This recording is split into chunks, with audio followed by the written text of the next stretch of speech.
Magandang hapon. Meron muli tayong update patungkol po sa ating minomonitor na si Typhoon Inday with international name na Bavi as of 11 in the morning, araw po ng Biyernes.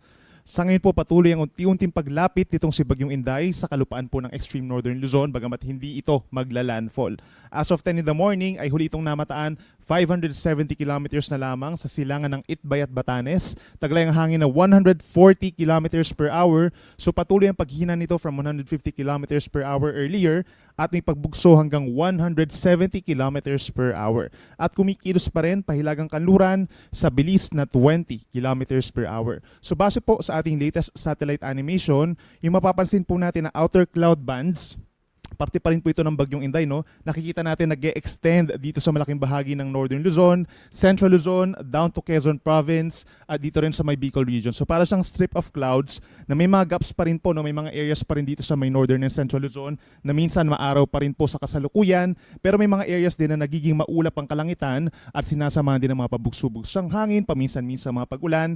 Yan po ay dahil sa outer part ng Bagyong Inday. Samantala, in other areas of our country, kung mapapansin po nila, yung mga clouds naman po nanggagaling naman dito sa may kanluran, moving from the southwest. So ito na po yung tinatawag natin na southwest monsoon or hanging habagat na siyang pinalalakas po ng Typhoon Inday. So may mga areas dito sa may western side karamihan po, no, yung mga makakapal, mga kulay puti, associated po yan sa heavy rains plus mga thunderstorms at nakakaranas na po ng mga pag-ulan na malalakas itong Mimaropa area, lalo na yung Occidental Mindoro, Western Visayas, Negros Island region, maging dito rin sa may Zamboanga Peninsula at Bangsamoro region. Asahan po for today up until tomorrow malalakas pa rin yung mga pag-ulan sa mga nabanggit na lugar. Habang dito sa Metro Manila at yung mga nearby areas pa, may mga moderate to at times heavy rain sa may Zambales, Bataan, Cavite, and Batangas. For Metro Manila, hindi pa talaga fully established yung southwest monsoon natin sa ngayon.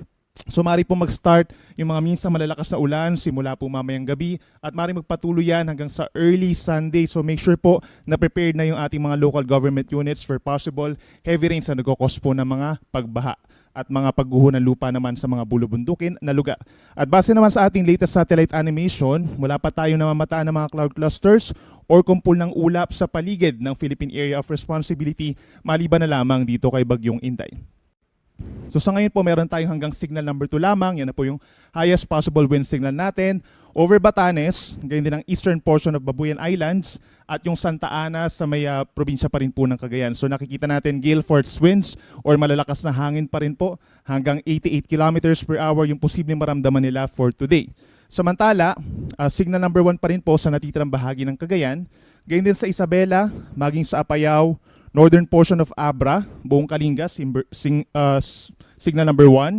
Ganyan din sa eastern portion ng Mountain Province, eastern portion ng Ifugao, at buong Ilocos Norte, signal number 1. So meron din pong strong winds or pabugso-bugsong hangin dulot nga nung nakita natin outer rain bands or outer cloud bands itong si Bagyong Inday for today up until early tomorrow. Base naman po sa latest track ng Pag-asa, inaasahan po within the next 24 hours patuloy pa rin ang pagkilos ng bagyo northwestward hanggang sa possibly makalabas po ito ng ating PAR between 7 to 9 in the morning base sa ating latest track. Yan ay kung magpapatuloy po yung bilis at yung kanyang direksyon na pagkilos.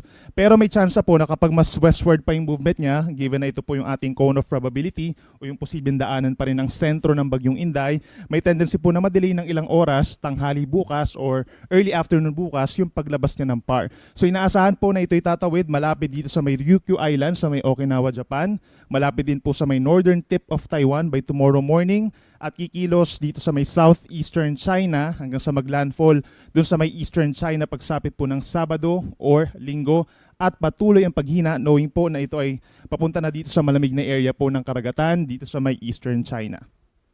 So kung babalikan po ulit natin yung ating latest track, kung mapapansin natin malawak pa rin po no, yung diameter ng bagyo, nasa around 1,700 kilometers yung kanyang diameter o yung kanyang kabuuan lawak, yung radius niya around 850 kilometers. So kahit sabihin natin na malayo po yung bagyo, 570 kilometers from Batanes, nahagip pa rin po itong malaking bahagi ng Northern Luzon nung radius ng bagyo. So asahan pa rin po sa mga susunod na oras yung pabugso-bugsong hangin, direktang epekto ng bagyo. Ito naman pong kulay pulang circle, associated siya dun sa tinatawag natin na signal number 3. So hindi naman natin nakikita na magkocross itong kulay red na circle or didikit dito sa may parting Batanes. So pagdating naman po sa mga pag-ulan, mas aasahan po natin yung mga pag-ulan dun sa mga areas malayo dun sa bagyo, no? So yung nakita natin na sa satellite animation, may makakapal na ulap, ito within the next 24 hours, yung posibleng makaramdam po ng malalakas na mga pag-ulan. So hanggang bukas ng tanghali, possible po sa may Occidental Mindoro and Antique, hanggang 200 millimeters po in a 24-hour period. So that's equivalent to 100 to 200 liters per 1 square meter ng mga lupain po doon, at posible ang mag-cause ng mga mangilan-ngilang mga pagbaha po, lalo na sa mga low-lying areas, pag-apaw ng mga kailugan, at pagguho ng lupa. Tumataas din po yung chance sa mga mountainous areas. Mataas yung chance na magtataas po tayo ng mga rainfall advisories and heavy rainfall warnings. Hindi lang dito sa may kulay orange, kundi maging dito na rin po sa mga areas na kulay dilaw. So yung kulay dilaw naman, 50 to 100 millimeters yung posibleng dami ng ulan, equivalent siya sa 50 liters to 100 liters per 1 square meter. So kabilang na po dyan yung Zambales, Bataan, Cavite, Batangas, Rizal, Laguna, Metro Manila, maging dito rin po sa may Oriental Mindoro, Romblon, Palawan, at sa Visayas. Ito nga Aklan, Capiz, posible po ang 50 to 100 millimeters. Iloilo, Guimaras, Negros Occidental, Negros Oriental, all the way hanggang sa may Zamboanga del Sur, Lanao del Norte, and Lanao del Sur, posible po yung maraming ulan na nagdudulot din ng mga pagbaha sa mga low-lying areas, at likely din po yung mga landslides, lalo na kapag patuloy yung pag-ulan ng mga ilang araw. So nakikita natin, no, other areas by today and tomorrow, kahit wala po dito sa ating weather advisory or significant rainfall forecast, posible rin po magkaroon ng mga light to moderate rains within the next 24 hours. Yung the rest of Luzon, yan po ay dahil kay Bagyong Inday. Habang dito naman po sa rest of Visayas, ganyan din na natitirang bahagi ng Mindanao for today, asahan din po yung mostly cloudy skies, at may chance din po ng kalat-kalat na ulan and thunderstorms lalo na sa hapon dahil naman sa southwest monsoon. At sa mga nagtatanong po dito sa Metro Manila, meron tayong nakalagay na 50 to 100 millimeters within the next 24 hours po yan. So posibleng yung mga pag-ulan na aabot ng 100 millimeters ay magsimula po mamayang gabi hanggang bukas ng tanghali. So make sure po na ready tayo, dahil kahit sabihin natin na maaraw sa ngayon, posible po magbago agad ito dahil sa unti-unting lalakas po na southwest monsoon. Samantala, simula po bukas ng tanghali hanggang Sunday ng tanghali, ito yung time na nasa labas na po ng PAR ang Bagyong Inday, no? Pero makikita natin na marami pa rin lugar yung magkakaroon po ng mga pag-ulan dahil magpapatuloy pa rin na palalakasin ni Inday yung southwest monsoon. So yung impacts natin ng 100 to 200 millimeters na dami ng ulan simula bukas ng tanghali ay nandito na, umakyat na po siya sa may Zambales, Bataan at Occidental Mindoro. So mas dadalas na yung i-issue natin dyan ng heavy rainfall warning, mas dadalas na yung mga heavy rains na posibleng nga magdulot ng mga flash floods or landslides. Habang 50 to 100 millimeters yung posibleng dami ng ulan, umakyat na rin po dito sa may La Union, sa may Benguet, kung saan kabilang po ang Baguio. Pababa ng Pangasinan, Tarlac, Pampanga, Bulacan, meron rin po 50 to 100 millimeters. Pababa ng Metro Manila, magpapatuloy po ang pag-ulan hanggang sa Linggo. Ngayon din sa may Rizal, Cavite, Laguna, and Batangas. Dito rin po sa may ibang pambahagi po ng Mimaropa, Oriental Mindoro, Romblon, Palawan. Ngayon din sa halos buong Western Visayas, plus Negros Occidental, posible rin po ang 50 to 100 millimeters sa dami ng ulan. Simula po yan bukas ng tanghali hanggang Sunday ng tanghali, inuulit natin kahit nakalabas na ng PAR itong si Bagyong Inday.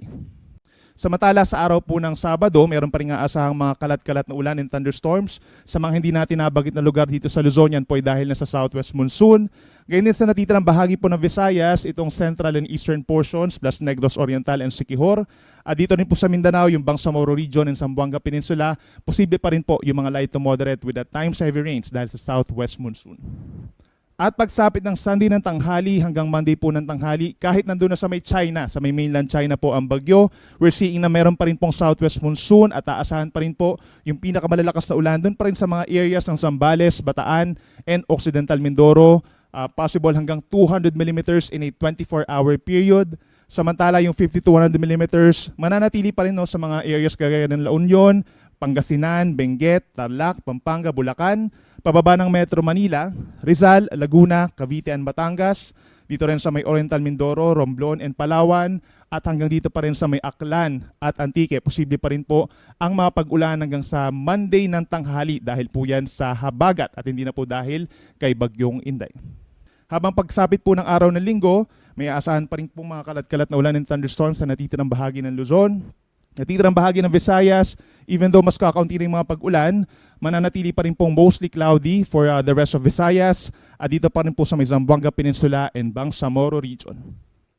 Pagdating naman po sa malalakas po na hangin, kung mapapansin po nila, medyo malakas po yung hangin ngayon. No? May mga pabugso-bugsong hangin. Mangyayari po yan today and tomorrow sa halos buong bansa dahil po yan sa epekto nitong si Bagyong Inday plus the southwest monsoon. At pagsapit po ng linggo, inulit natin dahil nasa habagat, magkakaroon pa rin ng mga pabugso-bugsong hangin over most of Luzon, kabilang pa rin ng Metro Manila.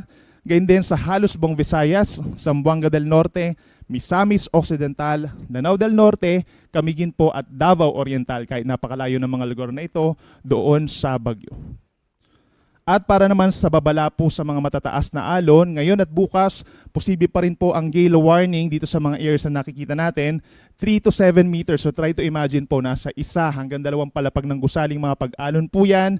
So delikado ito for our small sea vessels, no, yung ating mga nangingisda at maging sa mga malalaking sasakyang pandagat, challenging din po yung pag-travel sa ganito kataas na alon. For Batanes, Cagayan, and Isabela, knowing din na meron pong signal doon, most likely po pagbabawalan muna kayong pumalaot for your safety na rin po. At yung 2.8 to 4.5 meters, possible din po, or yung nasa equivalent po na 1.5 palapag ng gusali sa mga baybayin po yan ng Aurora, ganyan din sa Polillo Islands, eastern coast ng Camarines Norte, northern coast of Camarines Sur, at sa northern and eastern Catanduanes, meron po ding mga delikadong alon, no, at posible rin kayo magkaroon ng mga sea travel suspensions daan. So make sure na coordinated tayo sa ating mga local coast guards dahil magpapatuloy po yung maalon na karagatan, inulit natin dahil yan sa hanging habagat plus itong si Bagyong Inday na medyo malapit nga sa ating kalupaan. Even yung the rest of Luzon, lalo na dito sa may parting West Philippine Sea, yung mga magkocross po from Batangas to Mindoro, may mga tendency na magkaroon ng kabawasan po ng sea travel po doon. Ganyan sa mga isla po dito sa may parting Bicol region, sa may Mimaropa, halos buong Visayas, and posibleng maapektuhan din po yung mga pag-alon dito sa may Northern Mindanao, sa may Caraga region, Zamboanga del Norte, all the way sa may Davao Oriental. Posible po ang maalon na karagatan.